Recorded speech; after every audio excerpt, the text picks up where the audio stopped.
In the last 4 seasons, Chelsea have wasted around £350 million on wingers, including flops like Raheem Sterling, Mykhailo Mudryk, Garnacho and Jamie Gittins. Yet despite spending all of this money, they're still looking for someone on the left who has as impactful as what Palmer is on the right. So why do they think that spending £117 million on Morgan Rogers is the right answer? In this video, I'll be talking about what makes him different from previous signings, how he fits in the Xabi Alonso's new system, and why he actually might be worth this crazy amount of money.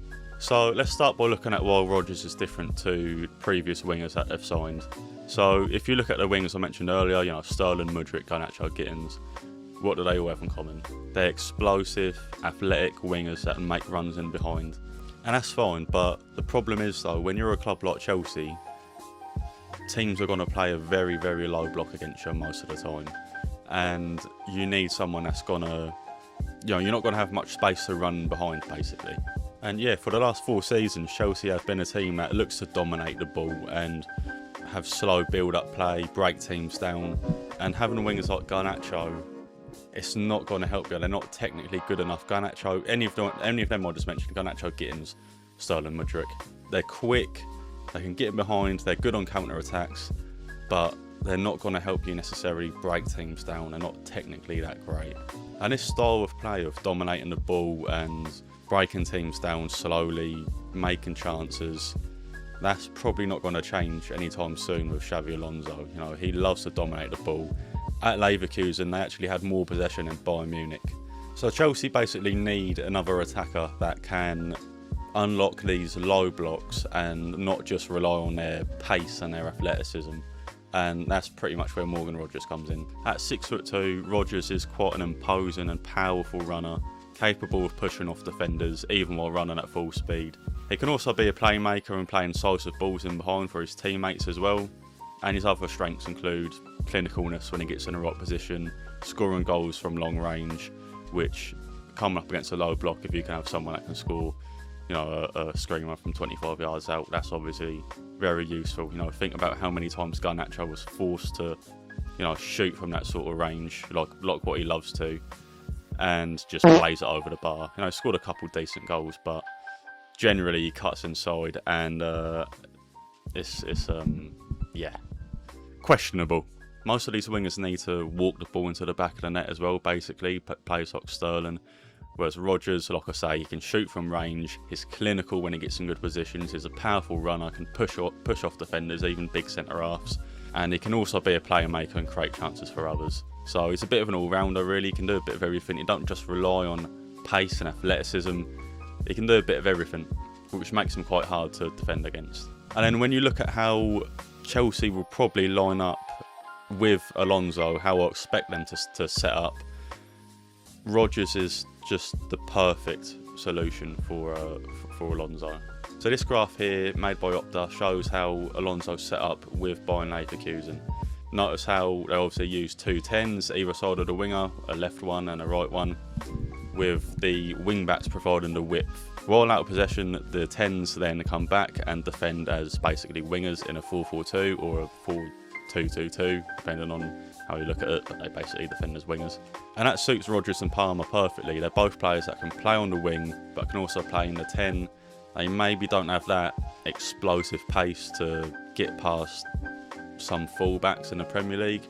So I think playing as a bit of both really, but half between a winger and a 10, I think that suits both of them perfectly, and they both have different strengths as well. This graph shows the percentage of games that Rogers was playing last season, or what positions he was playing in. 46% of his game time came as a 10, while 33% was on the left, so it's quite mixed really. It's basically almost half and half really. So I think he's perfectly suited to this left side of 10 position that I think Alonso will use at Chelsea, like what he did with Leverkusen. And the reason why he didn't use it at Madrid is I don't think he could really. I think you've got Mbappe and Vinicius who both prefer playing on the left. You can't obviously play both of them on the left. You need to put Mbappe up front, Vinicius on the left. It's just, I don't think he couldn't have found a way to make that work. I don't think you could have Mbappe up front with Vinicius as like a left-sided 10. That's just not really going to work. And then what do you do with Rodrigo as well? And then what do you do with Bellingham as well? Bellingham could play as a right-sided 10 maybe, but I don't know. Didn't work at Madrid. But I'm using Leverkusen as an example because it was his most successful side. Also think João Pedro play a really vital role because he's a striker who drops deep. He creates chances for the players around him. He's not just a proper, out and out traditional striker. He has played as a 10 before, and he creates chances for the players around him, and that will help Rodgers and Palmer score a lot of goals. So while I think it's a really good signing, let's talk about the potential weaknesses. The downside of bringing Rodgers in is obviously the price tag. 170 million is just ridiculous money. I think 85 mil would have been fair probably in today's market, but the price tag's obviously ridiculous. But the one thing that does concern me a little bit is, as I mentioned before, Alonso loves to dominate the ball. He loves his teams to have high amounts of possession and break teams down. Rodgers' only weakness maybe might be his ability to keep a hold of the ball in tight spaces. Like what Palmer can do actually, really. He's great in tight spaces, can keep a hold of the ball, he's press resistant. That isn't really what you think of Rodgers straight away. That's not what you think of his game straight away. He's a powerhouse, he scores goals, he forces his way into the box, but you don't think of, him being twinkle toes Rodgers, you know what I mean? So that might be his only weakness really, is keeping possession high up the pitch. But I think him and Palmer balance each other out because, like I say, Palmer's great at that. He's really hard to get the ball from, but isn't necessarily as much of a goal scorer as what Rodgers is. Probably not as clinical as he is. Rodgers is really strong as well, physical, but then Palmer has that side of him that Rodgers maybe doesn't, So I think they balance each other out really well, and I think they can work with each other really well. So in conclusion, I think that despite the massive amount of money that Chelsea have paid, and they have overpaid, I think, quite a big amount, I think Rodgers is perfect for this position. I think Alonso's going to set up with a 3-4-2-1.